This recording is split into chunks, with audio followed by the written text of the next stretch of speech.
Hello, welcome to the 45th Toronto International Film Festival and the Q&A recording for Fauna, one of this year's 50 official selections. My name is Andrea Picard and I am the programmer of the Wavelength section. I am delighted to be here with Nicolás Pereda, the director of Fauna. Before we begin, I would like to thank our audience for joining us. This is obviously an unprecedented and historic time, and we've had to do things very differently this year. As an organization heavily impacted by COVID, we rely on the support of our audiences so that we can continue to present films to future generations while supporting today's filmmaking talent, especially at this critical moment. This film is eligible for the People's Choice Award. Vote for your favorite films at tiff.net/vote. And now Nicolás Pereda is likely no stranger to anyone. He is a Mexican-Canadian filmmaker who studied film at York University, so a former Torontonian whom we are very proud of. He has made over 15 films of various lengths, many of which have screened at TIFF and venues all over the world. In 2012, we presented a full retrospective of his work at the Cinematheque, but of course, because he's so prolific, he has made many films since. Nico, welcome. Hi, thanks for having me. Nice to see you again. Nice to see you. Sadly, you can't be with us for the festival this year. We would have loved to host you for the world premiere of Fauna, your latest film. But you were here last year. You're here quite often. And you were here with My Skin Luminous, which you co-made with Lázaro Gabino Rodríguez, who was Gabino last year. And that film, I think, tricked some people into thinking it may have been a documentary. You're always riding that line very closely. And in Fauna, I feel like you're riding that line, but in a fictional storytelling way. It's very slippery, it's very sinewy. And I love at the beginning how there are the road signs for directions, because I felt like I was being led and then misled. But it's also one of your funniest films. Did you set out to make something so comedic? So what? Sorry? Comedic. Oh. It's really funny. Yes and no. I mean, not in a setting out as a strange word, because there's many beginnings when one makes a film. So like when I started writing, I didn't think about the comedic aspects. I just kind of started writing, thinking about the actors that I work with and how they talk and the situations, and kind of trying to put myself more or less in their situations. And because it's not funny for them, the things that are happening to them, it's more like for Paco, for example, at the beginning when he has to deal with the in-laws and all that stuff, it's more it's uncomfortable more than funny. And so I'm trying to put myself in that world and not think about making comedy in a conscious way. Of course, when we go to shoot it and I've read what I wrote, I realize that it is kind of in the world of comedy. But at the same time, I think I've been trying to make in the same way kind of comedies maybe not since I started, but for a while I've tried to make many different comedies without consciously thinking they're comedies. And because there's not like jokes in the films, but I identify a lot with the world of comedy, of this type of comedy, where the actors are unaware that what they're living is funny for others. But I do enjoy this level of that kind of comedy. Yeah. Yeah, I've seen those absurdist elements in your films before. It's like these everyday misunderstandings or circumstances that happen. But for this film, I felt I actually laughed out loud several times. Yeah, perhaps also like situations like Paco having to, the whole beginning, particularly like the character of Paco being in that awkward place and then being pushed so far into acting out parts where he doesn't really have a part and having to act silently and all that stuff seemed to be perhaps even more consciously. But even like mischievously, like the cigarette scene is obviously very funny. And then rewatching the film, I saw the no smoking in the bar scene where the father handed the cigarette. I mean, that's, it's so clever. but it's also part of the kind of world that we inhabit. So it's not as Right. conscious as, it's not that clever. And like I was thinking about it because it's almost like everything that at points I even think it's clever when I see it. It's almost like someone else came up with some little sort of coincidences, but it's only because I'm trying to write from what I observe, and so a lot of the things from that world end up seeping in. That, for example, the no smoking sign, which was an obvious sign when we entered that place, because we also, and this film also deals with this idea of like people from the city going to the rural areas and so on, and we were a bit like that. All of us were from the city. We went to this rural area to shoot. When we entered the bar, just to check it out and put the cameras and so on, and we're there with the actors.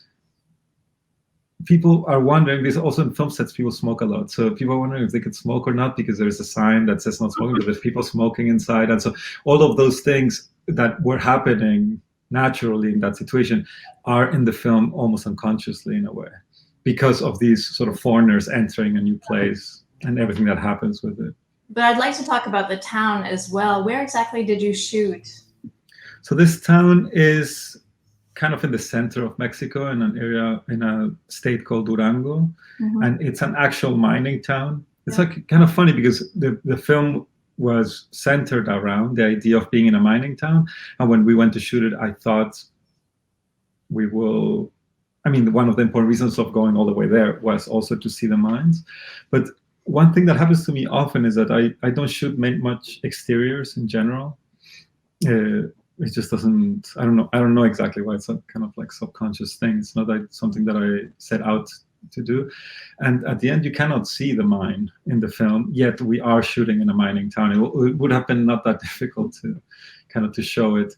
But in a way, it was still important that we were there, because the whole atmosphere of a mining town is particular, I think, to me. So, but also all the exterior shots, you have this sense of barrenness, the emptiness, and there could be violence lurking, but you're not sure. So there's this indistinct space, and I felt like that location really added a lot to the tone and the tonal shifts of the film. So even though you don't see the mine, the town was like a character in a way. Yeah, and also the hotel in the second part is in the side of the road. It's like probably like 20 minutes from the town, or the mining town, and that was also important. Sort of like this place that was almost uninhabited, or inhabited only by people that are passing through. I don't know if you remember, but after I saw the film, I was so excited, and I sent you a sort of gushy email about it. And I was like, how do you work so fast and so well? And you said something really lovely, where you said also your films are very economical and they're fast to make, but it gives you an opportunity to work with people you really care about, your friends. And this is a troupe of actors that you have worked with throughout your entire career. Can you talk about what it's like to work with them, and how much improv is involved? Yeah, I mean, it's been almost 15 years or so that I started working with them, and there's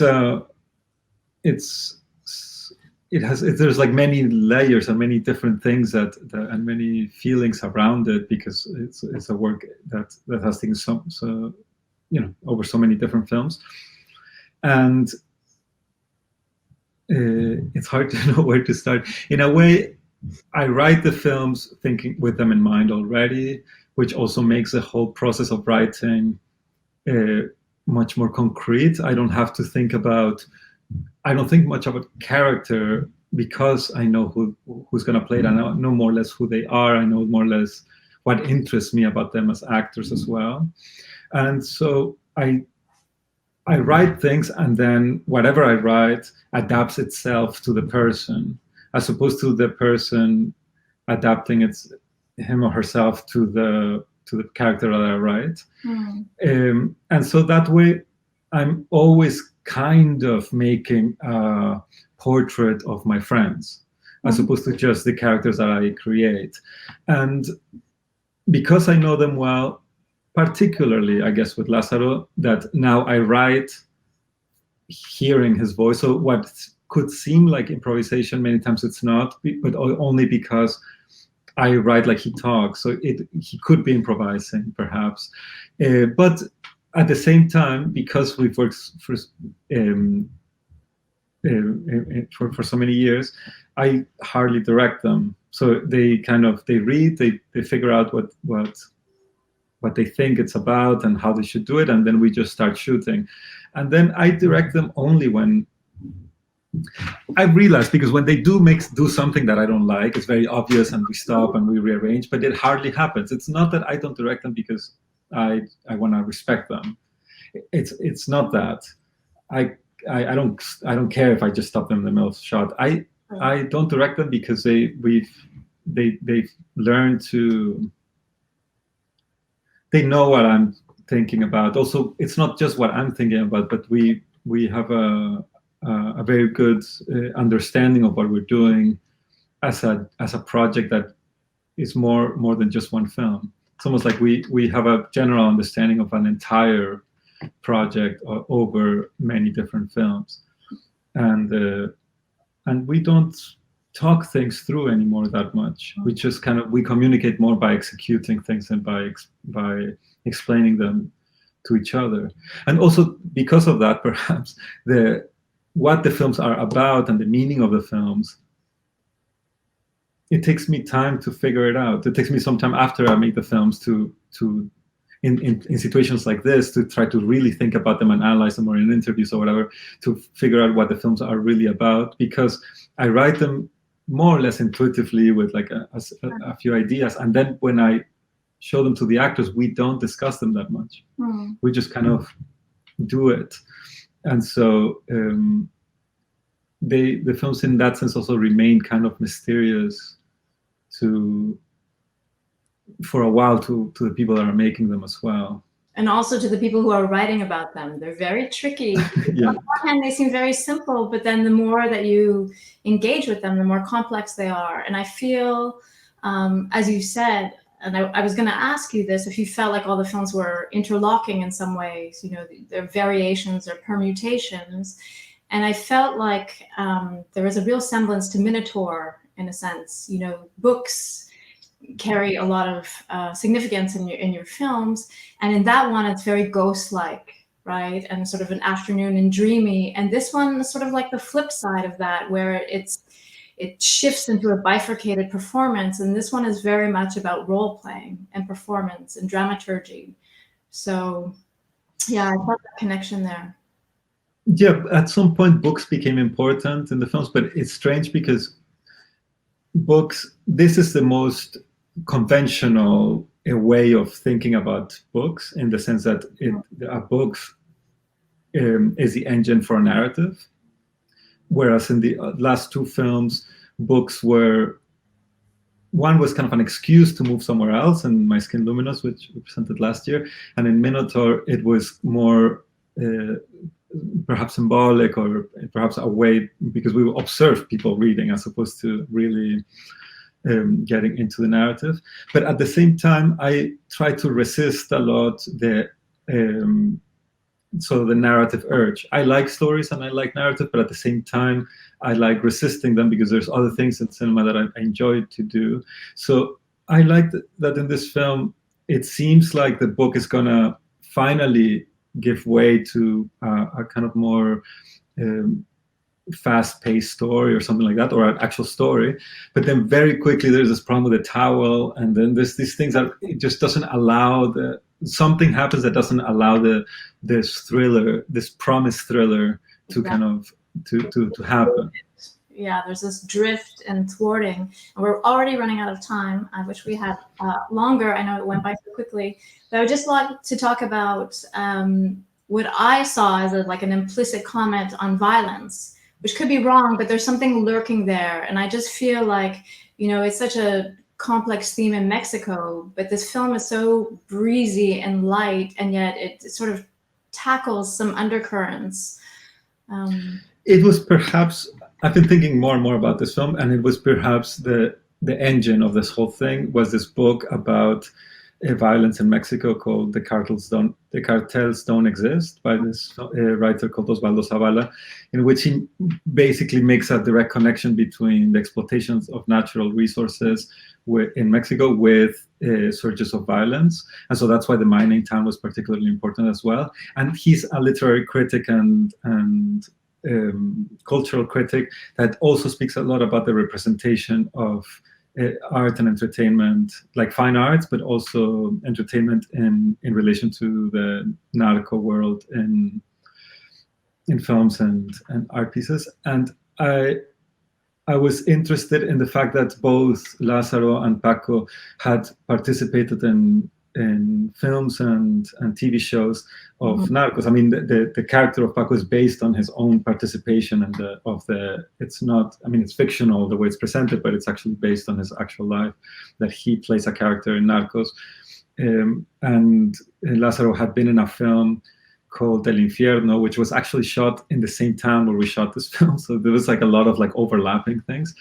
And those, both Narcos and El Infierno were like sort of our cultural products that in a way altered our understanding of violence in Mexico. In a way, the way violence is, or the way the history of the narcos is understood in contemporary Mexico, and probably in many other places, is through these TV shows. So like we learn about what's happening right now to our lives and to the dead and so on through these fictional enterprises made by these corporations, which is kind of a weird way of understanding the world. And so it was rough working with Paco in this sense, because Paco was put in a strange position. At the same time, I'm criticizing his work. I'm criticizing the idea that he has a responsibility of representation and so on. And it had to be done in a sort of comedic way, so that it was, it didn't have to be that way, but in a way he's both, Lázaro and him, have participated in these films, and they're both acknowledge it and see the problematic. And we're all very complex humans that we do all the time things that we know perhaps are not in the best interest of the world. But it was important to talk about this violence, but in particular in relation to narratives and fictions and how we represent that violence. And so it was also important not to have violence in a sense, so that you didn't, because it was more about reflecting upon that representation than about actually sort of watching it. And how it sort of infiltrates our imagination, because I felt that while I was watching it too. Exactly. Like expectations of violence, like it starts, they're talking about disappearances, and that this guy was a narco, so maybe now you think all this stuff is going to happen. Well, thank you for articulating that so eloquently for me, because I couldn't have done it, and we're out of time. So okay. I hope to see you really soon, and best of luck with the film. I'm really happy to be showing it in Toronto, also in the theaters, which is great. Yeah, thank you so much for programming it, and I wish I could be there too. Say hi to all the actors for us, and best. I will. All right, take care. Ciao.